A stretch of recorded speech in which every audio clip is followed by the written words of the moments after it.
Welcome to the Scaleup Valley podcast, where we bring the best tech leaders in the world to help you scale from 2 million to 100 million ARR. Today, we have a very special guest. His name is Paul Powers, the CEO of Physna. Paul, welcome to the show. Thanks for having me. So let's get to know a little bit more about yourself. How did you went starting up Physna? So I've been a bit of a serial entrepreneur my whole life, had a bunch of different companies, and I wanted to find, I really wanted to do something that I thought would be empowering, more than an app, more than a widget or something, and it would be able to contribute not only to society as a company, but also to other companies with some kind of new technology. My background, it's a long story. I have a long childhood story of how I kind of got here. But I went to Germany, went to law school, did IP law. It's a long story, wow. But all for the point of business. And when I was doing my thesis at law school in Heidelberg, Germany, my focus was on intellectual property.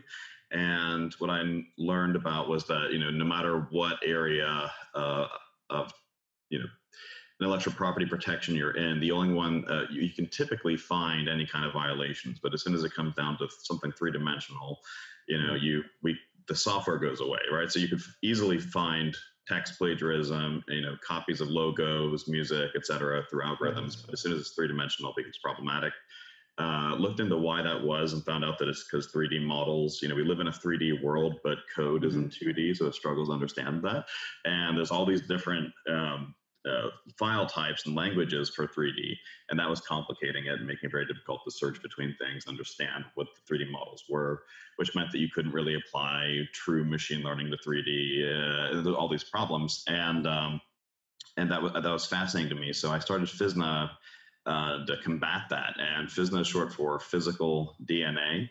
And what we do is we take 3D models of any format, we normalize that down into something it's not literally DNA, obviously, but it's a code that's internationally protected IP that allows us to actually normalize all of that. It took years to build that, but it's a very complicated technology, but it allows us to normalize 3D data from any source and then to apply machine learning to that so that we can actually make predictions in the design phase about how this product's going to perform. You can find something based off of a component of it.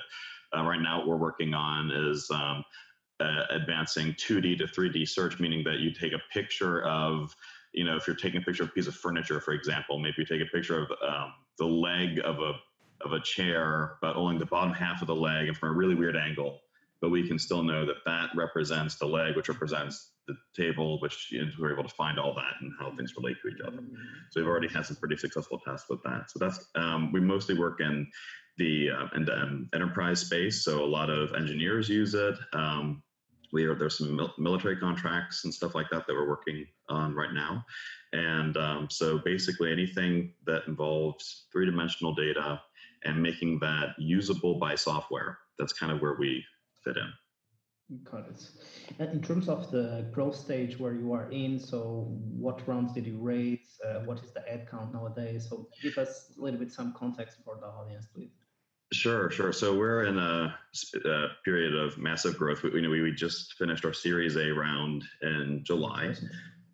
Thank you. And so that really was the first time we were able to really scale appropriately. In the past, it was always on a shoestring. I mean, we raised a little bit of seed money, but nothing compared to what we really needed. And it was a lot of blood, sweat, and tears, essentially, to get there.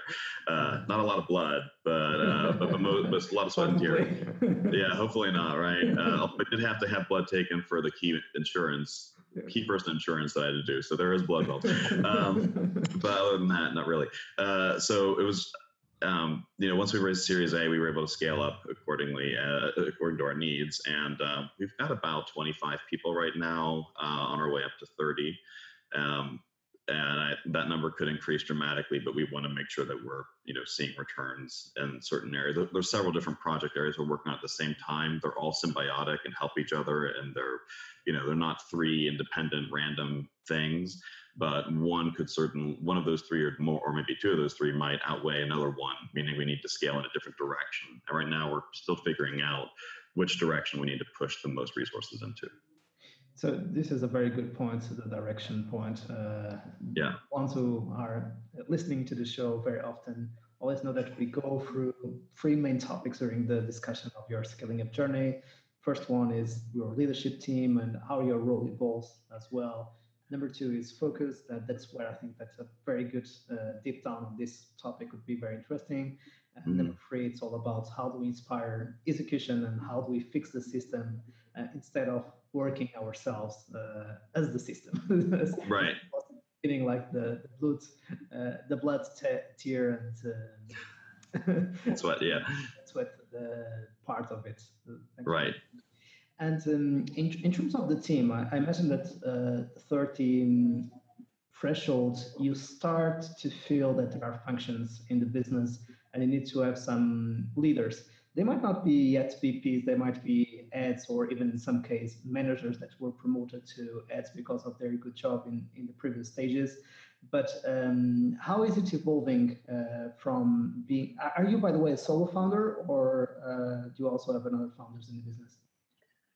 No, actually, I'm a co-founder. Our CTO is my co-founder, but unfortunately, he ended up passing away. So I'm very sorry to hear that. Yeah, that's by far the hardest thing to go through is when your co-founder and a good friend of yours that you work with every day, it was sudden, we weren't expecting it. So that's the hardest thing. It's getting past that. We are always learning. It is the first time in the show ever that something happened to me. So sorry for the question. And oh, you're fine. No, you're fine. This was not that long ago, unfortunately. So got it. And so in terms of what is the evolution of kind of the founding team to the leadership team, so how do you structure the team nowadays? Might be an easier question to move forward. No, sure. Yeah. I mean, I think it's important when you're starting the company. Obviously, everyone's got kind of a loose rule. It's all hands on deck and whatnot. We did start with probably a little bit more structure just because, you know, my co-founder and I had started several companies in the past, and we kind of, we'd learned lessons about where to structure things and where not to structure things too much. So there was some structure there, but it certainly wasn't to the level that we're at today. And today certainly isn't the level we'll be at in a year. And, you know, it's the regular evolution. What's important when you go through scaling is kind of finding the right balance. I kind of hate the word balance, but I think it's the best word here. Right. Between not having so much bureaucracy and so many processes that you become like a government agency where nothing ever gets done and you're just going through paperwork all day and that's your job now and you feel like I did something because I filled out a form. You don't want to get to that point, but you also don't want to be the Wild West where anything goes and there's no structure, no oversight, no metrics in place to know what's going on, right? So it's very difficult to find that balance because and that the right balance is also a moving target, right? When you're starting up the company, why would you go chasing tons and tons of metrics when you don't even have your team assembled? You don't even have the project isn't even started or whatever. You know, I mean, right. There's certain times when it makes no sense to have metrics, right? But, or certain metrics. As you go on during the company evolution, you have to add metrics, and the weight of importance of certain metrics changes. But there are some core ones that never really go away. You know, product market fit is something that you think about from the beginning to the end of your company, ideally, right? You should always be thinking about that. Right. Adaptability is a big thing, and I think that's the most. If we weren't adaptable, we would have failed many times, right? Because and I know that there's a lot of people talk about failure in different ways, and some people have different views on it. And but I would just say that, you know, the whole idiom of fail early, fail often, there's some truth to that, but you don't need to completely fail. You know, your company doesn't have to crash and burn if you learn your lessons very, very quickly and adapt to them. So as far as like how we've kind of built out the team, a lot of it was through trial and error. You know, we had a few people on one team and then other people on another team and realized it made no sense to have those teams split. So we merged them. Then we had two groups working on the same thing and realized they weren't really the same thing and we split them. Right. So it's an ever evolving process, you know, but right now, the way that it's structured is we have several tech teams, right? So they're individual groups that work on different aspects of the technology and different responsibilities. The main thing is there's accountability for something. If something goes wrong, when you get past a dozen people or so, it's really easy for everyone to start pointing fingers and saying, "Oh, it wasn't my responsibility. I thought it was that person." And, you have to make sure it's extremely clear who's doing what, who's responsible for what. There has to be some degree of accountability, and you do need to have levels of management, but you also don't need people who are just full-time at 30 people or less. You don't need to have full-time just overseers, right? They need to be able to contribute, and they need to be on the front lines too, so they can make adaptations. But the style that I like to use, and I think that makes us successful, is getting really good people who you really, really trust in certain roles, and trusting that they're going to make the right decisions on a day-to-day basis. That doesn't mean that you're letting them run away with the company in any direction, but give them some degree of autonomy, a set degree of autonomy, so that if something happens, they can just act, and versus coming to you and you don't know what's really happening, you're not really in the front line. And what I see too many leaders do is they don't listen to the team leaders. It goes on, the problem goes on for 6 months, and then finally they see it for themselves and they say, "Oh, we should change." Well, you could have changed 6 months ago if you just listened. Right. Sometimes people want to change things and they don't see the broader vision, but that's the way to get past that, is to share the broad vision often and frequently, and that's something I'm striving to do. That's a really a very good topic, or a very good tip, because usually the ones who are close to the customer, close to the technology, close to any business issues should be better than the CEO and should know more about the issue itself. So it is much easier for them to make a decision than to be the CEO to make a decision, not to talk about decision fatigue and being overwhelmed with decisions that you should not be involved with, and not having the time to really have the time to think about what are the key strategic decisions that might affect the business in the mid and long term. It matters that people know what the effect that they're having on the company. What I try to do, and I'm not saying that I'm perfect at this. I'm something that's an active process of me improving. But I try to get, especially recently, been trying harder and harder to make sure that everyone on the team really understands the macro vision. This is where we're going. This is what we're doing. This is why what you're working on matters. This is how it affects customers. This is how it affects the bottom line, the top line, everything else. This is how our vision can get messed up if this thing doesn't get done the right way, so that everyone understands the importance of what they're doing. And the way I kind of view it is that everybody at some level, right? I don't like to think of it too hierarchical, but everyone has a focus area. CEO, your focus area is everything else. But you do need to have, CEO sometimes feels like chief everything officer. But you got to get from chief everything officer to chief executive officer at some point during that evolution. So I'm trying to do that by basically letting everybody, and I don't mean this can easily be taken the wrong way, but ideally what you should do is make it so that your team, every single person for their area of focus, is sort of thinking like a CEO of that space, right? So even if your job is even if you're just a cleaner, right? Think like, this is what the long-term goal of the company is. This is why it matters that I clean well. And so I'm going to clean to make that goal happen. And if everyone has goal alignment and they're thinking like the CEO of cleaning, right? And it's a stupid example, but just, bear with me, then they'll do a better job, than you would think to. And the most fulfilling times for me are and they're increasing, they're happening more often than they used to, where I look at someone's work and think, wow, they thought of things I never would have thought to do, versus what you often feel as a founder in an early stage company is, oh man, I need to do it if I want it to get done right? If you want it done right, do it yourself. That whole thing is really hard to get past. And at the beginning of your company, if the vision is not very clearly communicated, if you don't have a good team, that's very true. But as you start to make improvements in your team and in your structure and in the clarity of your vision, it starts to feel the opposite. You're like, well, thank God they're doing it, because I wouldn't mess it up. Absolutely. Right. That's a good point, and kind of brings us to focus. As with an enterprise background, and since that's where you started the company, usually it is much easier to focus than starting through small business or mid-sized business, where you can dilute your focus very easily with across multiple verticals, multiple geos, and some of them coming inbound, not even going outbound. So it's very easy to become a mess.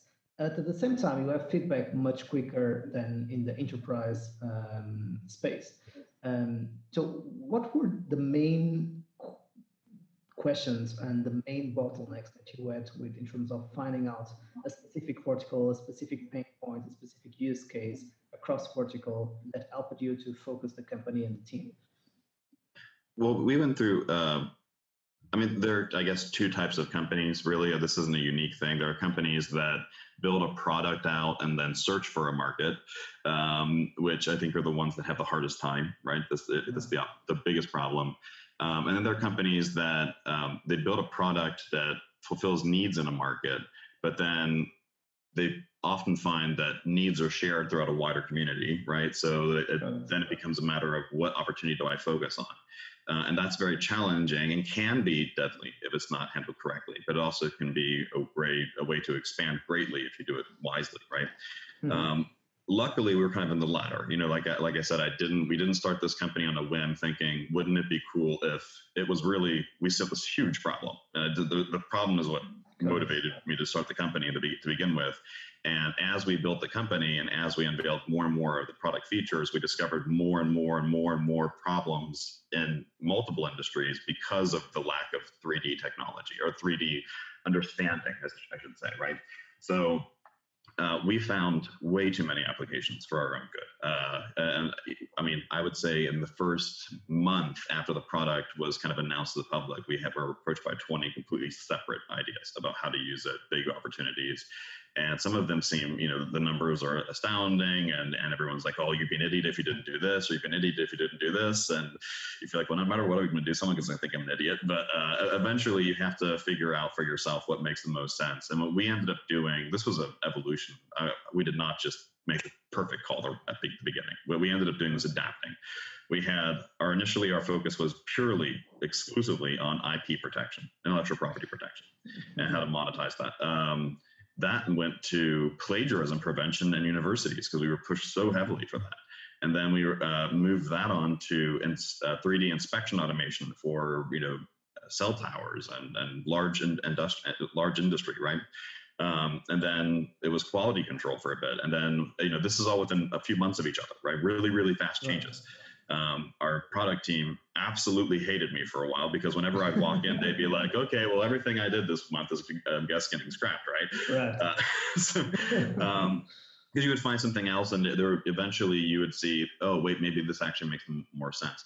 And then we started, we also had this engineering focus, right, where it's useful for people who are in the process of designing the product to begin with, people who, and what we found was that there's a product life cycle. It starts from the idea, the design, the manufacturing of the part, and then the adoption in the market, wear and tear, et cetera, right? All the way back to, well, that wasn't that great, let's build another one, right? So there's a circle that goes in. And we found that it made the most sense to start at the beginning of that circle. And now we're about halfway through that. There are some inspection things you can do with Physna and stuff, but as far as our actual go-to-market focus, we're kind of about halfway through that, kind of through the idea, design, finding that part later, manufacturing the part, finding it, supply and distribution, right?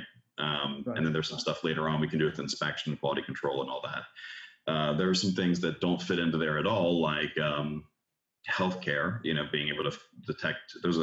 In theory, we'll be able to. Our technology should allow us to find tumors at a much earlier stage than is currently possible. Mm-hmm. And that's not according to me because I don't know anything about that technology, but we've let people play with it and a few different health organizations that approached us. And my whole mentality with them has been, hey, have at it. If it's going to save someone's life, just go for it, but we'll figure out a licensing deal, but it's too complicated for us to try to go that way and this way, et cetera.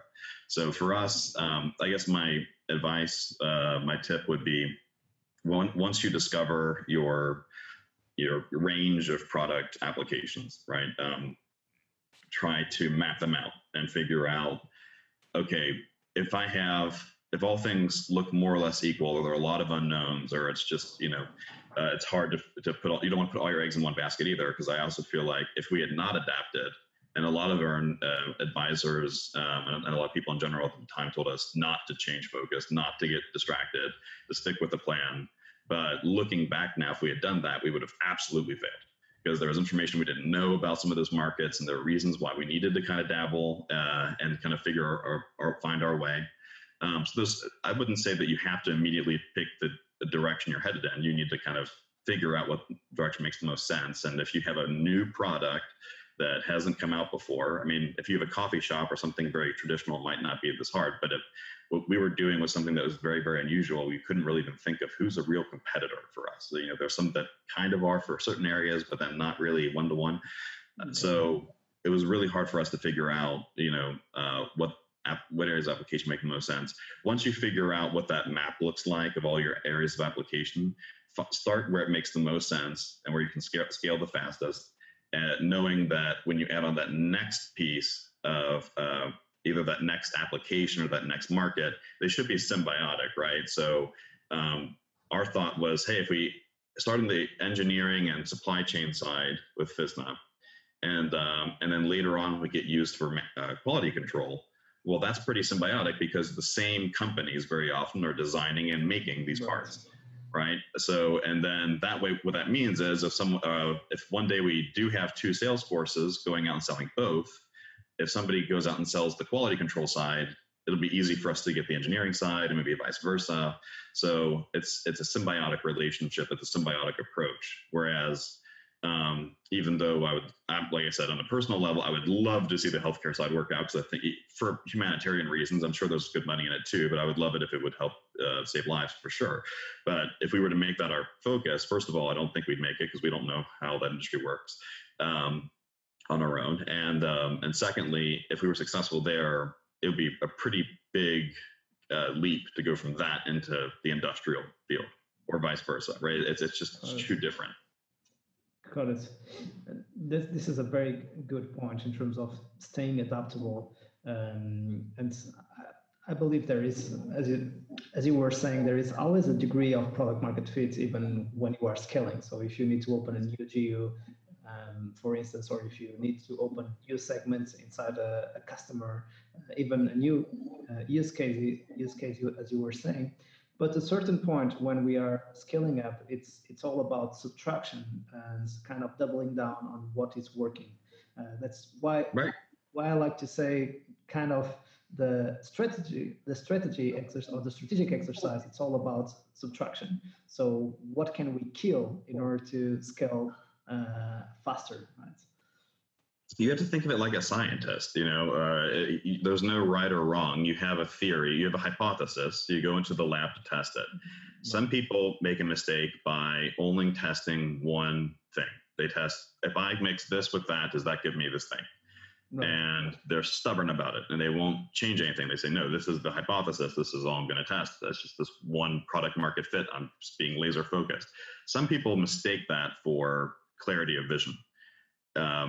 If a second scientist walks into the room with a similar idea and tests something, and it doesn't work out correctly, but they learn something from it, and they say, maybe if I mix these things differently, it would give me the result I wanted. If I did this a little bit differently.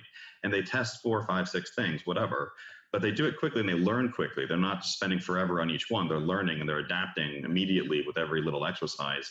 And that's the right way to start. Now, you're right, though. Once you start getting data back, right? If I have 20 beakers, it probably wouldn't be that many, hopefully, but if I have a few beakers out there and I'm testing them for a different result, whatever one gives me the best result is the one I'm going to work from. I'm not going to work from all 3 of them just because I have all 3, right? You need to say, there's got to be an ROI. So you're totally right, but there's a progression. You have to start with, make sure that you're testing enough, logically, not too much, but enough stuff that you can keep your eye on which is the best approach at the very beginning of your company. And once you start to get that feedback, be ready to invest in that. But then I would say, just like a scientist would, or a geneticist, or if you were growing plants or something, take the best results from every new thing and use that as a starting point. That's kind of how we modified corn to be so big, right? We always took the largest corn stalks. It should be like that in the company. Always, double down on what works, but then keep learning about what might work even better in a controlled environment without going crazy. Got it. In terms of focus, for the ones who are listening to the show, we have guests from all over the world. But giving some context, you are based in Cincinnati, Ohio. How was geographical expansion? I imagine that your focus is still in the US. Did you decide to go East Coast, West Coast? So what was your geographical thesis or hypothesis as well? So there's an old adage in business that goes that, well, you've heard the real estate one, location, location, location. But then when it comes to business, the equivalent adage is always be close to your customer, right? When it comes to location, always be close to your customer. Right. Literally, physically close. And that still matters today. It really does, especially in B2B, right? B2C, maybe you can get away with it because it's all advertisement. But when it's B2B, you have to shake some hands. And there is just an element of that. And technology is not past that yet. So when it comes to the location, that was the first thing we looked for. Now, there's a reason that all these companies went to Silicon Valley, though. It's not because they, were stupid or anything, because most of their customers are not in Silicon Valley. Most of them are very far away from Silicon Valley. The majority of the economy is in the East, not the West, right? But the reason that we chose the Midwest is because since we're industrial focused, right, the Midwest is the heartland for that. We have offices in Cincinnati and Columbus, Ohio. We're very much in the middle of that Rust Belt kind of area. There's a lot of innovation going on here. It's a good state to be in. We're within easy driving distance of 60% of the economy in the U.S. and the vast majority of our industry. So the reason why Silicon Valley and the East Coast didn't make sense for us now is just because of what we're focused on and the year that we're in, right? Silicon Valley got its start because silicon, you could be close to the servers and the chips and everything. You could see how people did their data centers. Now there's the cloud. So that's kind of not really an argument anymore. Not for us. It's not as compelling as this. The access to capital would be compelling. So for a while, we did think we'd have to move out there. But as we started finding capital in the Midwest, we thought, why would we go move over there if we have access to enough capital to move here and we're close to the customers? We have a strategic advantage. If we did have a really close competitor pop up, in Silicon Valley, even if they were better funded, they need more money just to stay alive because it's expensive out there. And then they also don't have that face-to-face interaction with the customer. So that was our logic behind that. We do have customers and connections, leads and partnerships outside the US and very far away from the Midwest, but primarily it is in this area. At least in the beginning, it was almost exclusively in this area just because it was easier to go and literally go to the customer's place and say, what do you think? Let's sit down and set a focus group. And there is value to that. That's a very good point. Location, always be close to your customers. Sometimes we forget this, that just having a random coffee or shaking hands and seeing each other. Absolutely. You're going to stand out. Right. You stand out to them psychologically much more deeply and much more emphatically than if you were to just send them an email or, if we were meeting person to person, I would be more likely to recognize you and, in the future, and I'm more likely to recognize you now that I've seen your face versus if we just talked on the phone, right? So there is something to it. Absolutely. And we all have those stories that we were not thinking about the clients, and then we meet each other at the coffee shop and we have a random conversation. We say, why don't we have a coffee next week or tomorrow to discuss a bit more about this? And we were not expecting nothing to happen. It's just because of the proximity, it really happens. Awesome. And in terms of execution, of course, your role as a CEO in the beginning of the company, as you were sharing, was much more execution oriented. Nowadays, it is much more about inspiring execution and that your team is aligned with the vision and that the vision is clear for everyone that is working in the company so they can make decisions and they can learn as quickly as possible and move the company into the right direction. So what are the rhythms that are the most important for you to inspire that execution and to inspire that or to assure that clarity that you were talking about? But you said most important rhythms? You mean like so weeklies, dailies, monthlies, okay, gotcha. One-on-ones.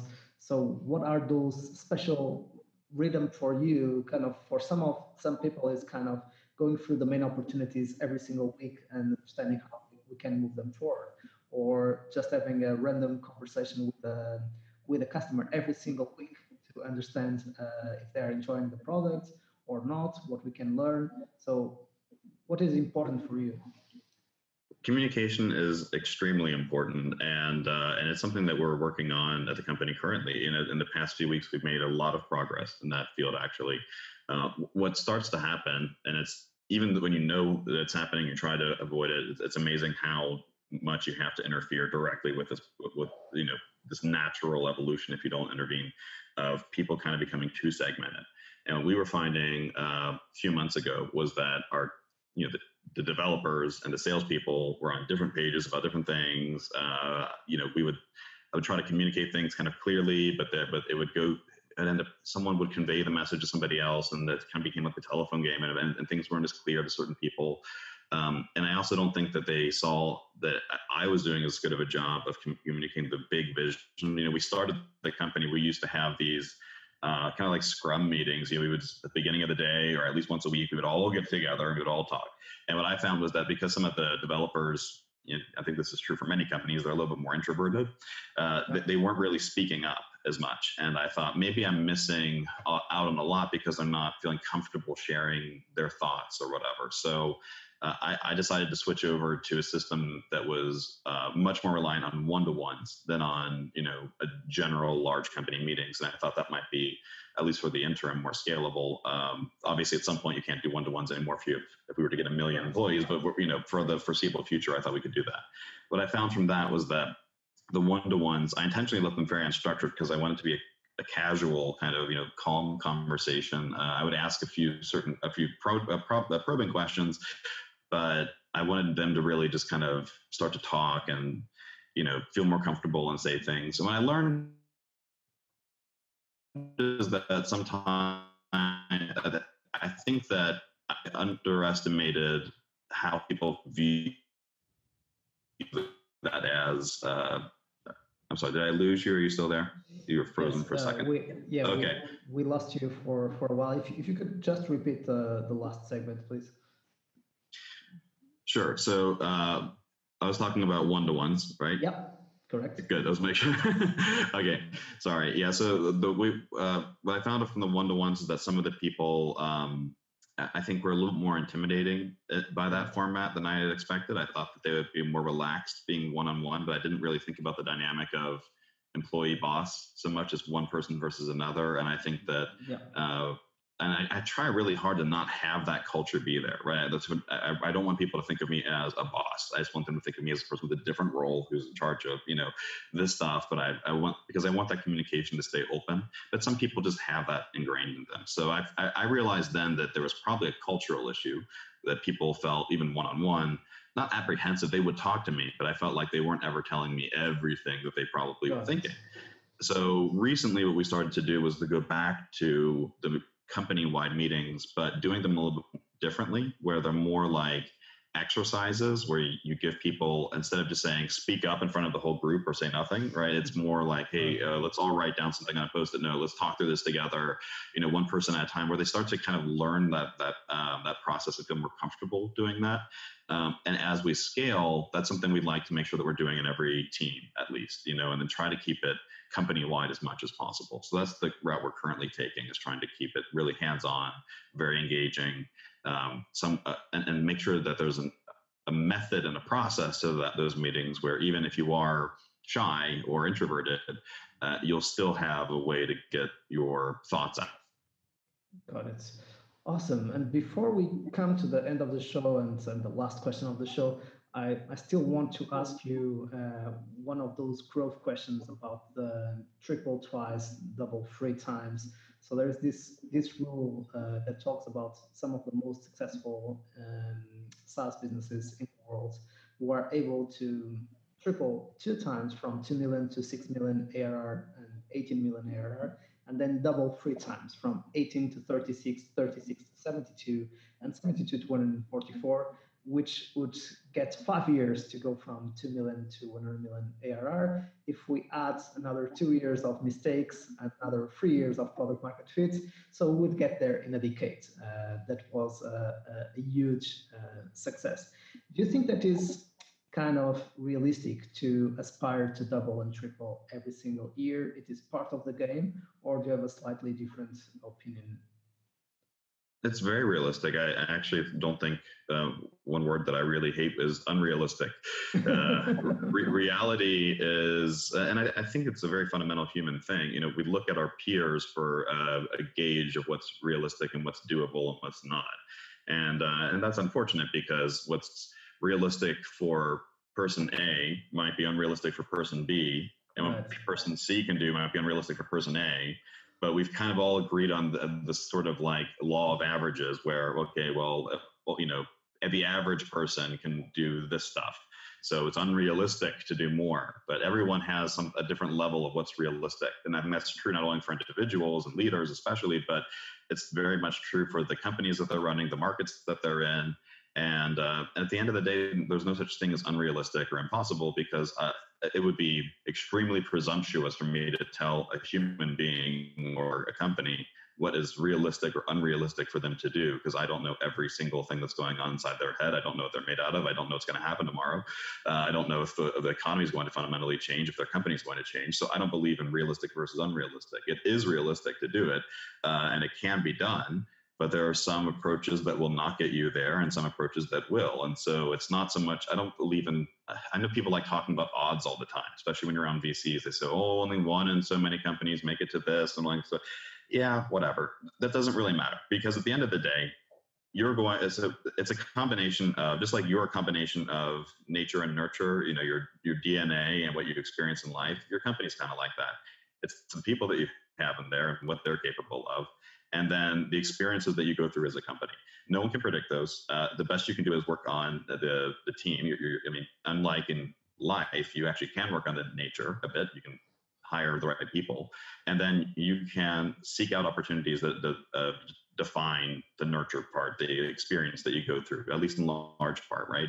So it's not that you have a 1 in X chance of getting funded or getting to a certain revenue size. You either absolutely will or you absolutely won't.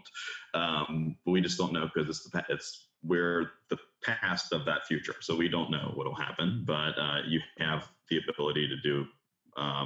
There's always one set of actions, I think, that I always felt like the most powerful superpower to ever have would be infinite knowledge.